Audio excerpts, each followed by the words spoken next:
잘 보이시나요? 그래가지고 그 당시에 요거를 좀 저걸 했어요.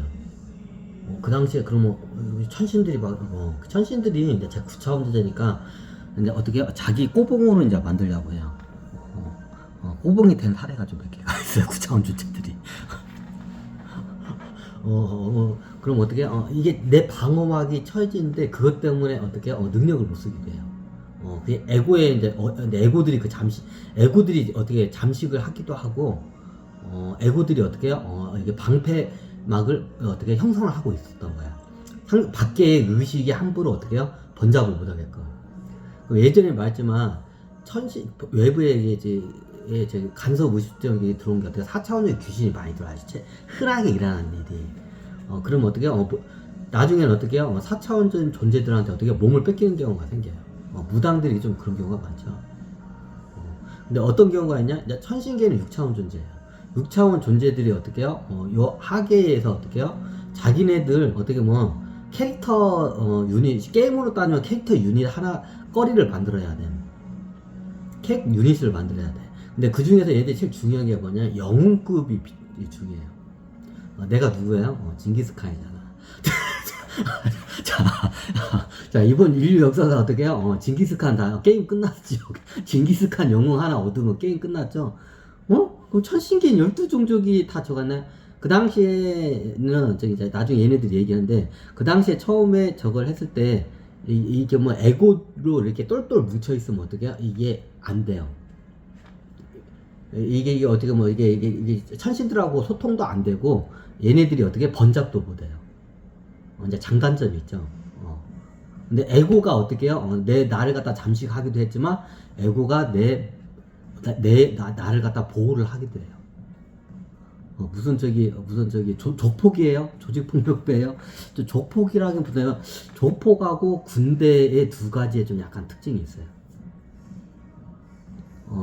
에고들이 나를 갖다가 몸을 잠식한 것도 있지만, 어떻게 해요? 얘네들이 외부로부터 들어오는 이런 탁한 기운들이나 의식들을 어떻게 막아내는 일도 같이 해요. 그러면 그 예전에 그 상태에서는 어떻게 해요? 귀신, 이게 4차원 존재나 6차원 존재들이 어떻게 해요? 번잡을 못했어요. 왜? 방패막이 있기 때문에. 아직 달걀로 따지자면 달걀 껍질과 같은 게 있어요. 그러니까 함부로 이게 외부로부터 뭐가 못 들어오는 거예요. 근데 달걀 껍질이 없으면 어떻게 해요? 바로 퍼져버리죠. 그 상태가 돼버린 거죠. 그러니까 어떻게 해요? 일태급구나 해가지고 천신들이 그때 어떻게 해요? 이걸 갖다가 의식 통제라고 해요. 이게 쉽게 말하면 하계에 있는 인간을 갖다가 어떻게 해요? 자기네들 그 꼬복으로 만들어. 캐릭터로 만들어. 자기 소속이 있는 사람도 자기 그 쥐중족이나 자기 소속 있잖아. 그러면 다들 이렇게 보면 방어막에 다 처해져 있어요. 무의식이 방어막을 쳐요. 에고들이. 외부로부터 어떻게 해요?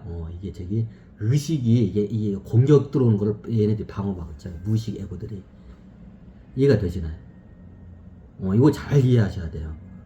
근데 어떻게 이게 어떻게 수행을 하면서 이 에고들이 많이 죽어 자빠져 나왔어. 자, 그러니까 어떻게 해요? 에고들이 나를 갖다가 간섭하는 나의 의식을 잠식하는 능력은 떨어졌는데 어떻게 해요? 외부로부터 들어오던 탁한 공격들을 어떻게 해요? 막아내질 못하는 상태가 될 거예요. 그럼 보통 이런 상태가 되면 어떻게 되냐면, 보통 저 같은 경우에는 6차원 존재들이 와가지고 끄달고 간 상황이고, 보통 사람들은 어떻게 주변에 있는 귀신들이 번잡을 해요. 이게 신 들린 사람들도 이게 무의식 상태가 맑아야 신이 들려요. 굉장히 이게 탁한 사람들은 신 들리고 싶어도 신이 안 들려. 접신도 안 돼. 탁한 사람들은. 이거 맑아야 접신이 돼요. 이게 원리가 이것 때문에 그래.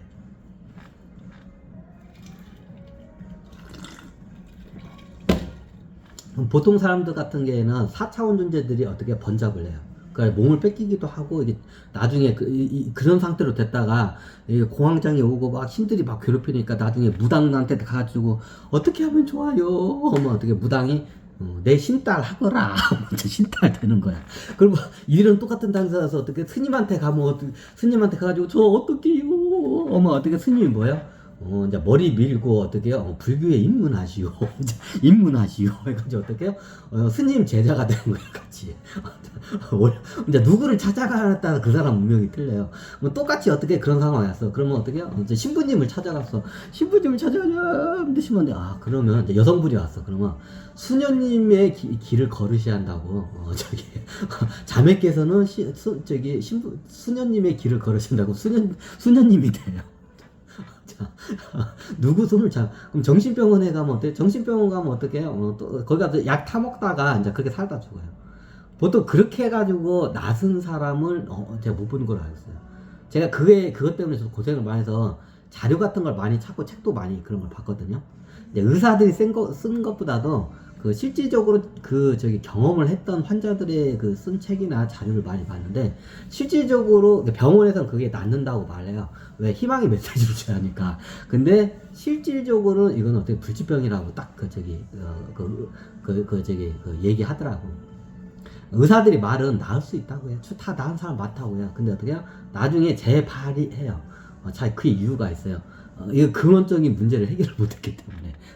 그럼 정신병원에 가면, 보통 정신병원에 가면 그렇게 해서 조금 나아졌다가 약으로 기운을 눌렀다가 나중에 또 발버거면 또 가가 또 약을 눌렀다, 이렇게 평생 살아요, 보통. 조울증 환자들이죠. 조현증이나 조울증 환자들이 한번 그게 발발을 하면 그걸 병원에 가면 못 고쳐요. 그거 고쳤다는 사람은 없어요. 이제 죽을 때까지 잘 안 나와서 고친 것처럼 하지, 그게 실질적으로 그쪽 계통에서는 그건 어떻게 해요? 불치병으로 그냥 낙인을 찍었어요. 이제 잠깐 좋아졌다가 나중에 또 발발을 해. 그러다가 약으로 눌러놓고 또 좋아져서 발발을 해. 저도 그걸 몇 번을 경험해서 이게 근본적인 어떻게 치료 방법이 아니라는 걸 그때 이제 저도 알았어요. 왜냐면 저도 요즘 인터넷 보면 그런 자료들이 겁나요. 이제 그런 조현병이나 조울증 걸린 사람들. 근데 어떻게 이 원리를 다들 몰랐기 때문에. 제가 예전에 다 강의를 한 번 했죠, 이 원리에 대해서.